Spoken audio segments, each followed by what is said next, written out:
Iċ-ċanu qed jitrażżan serjament mill-awtorità tal-ippjanar li fl-aħħar xhur imponiet inforzar bla preċedent fuq diversi legalitajiet f'Monte Cristo Estates bħal Farrugia. Artiklu esklusiv il-kulħadd żvela kif dan l-infurzar ilu għaddej xhur biex Polidano Group ma jkomplix għaddej bil-legalitajiet ġodda kif ukoll ineħħi siti illegali li tħallew joperaw fil-passat. Dawn inkludu torri replika tat-torri Deredin, l-scrapyard u l-famuż zoo. It-torri kien bini kumpless li nbena mingħajr permess numru ta' snin ilu.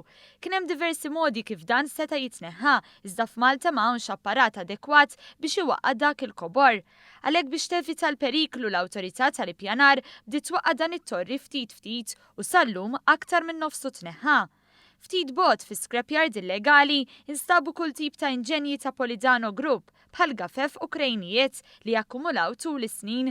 Issa l-istess Polidano Group ħal inizjattiva wara monitoraġġ estensiv biex ineħħi tunellati kbar ta' materjal miż-żona ingħadda fis-sit u anke jħawwel xi siġar.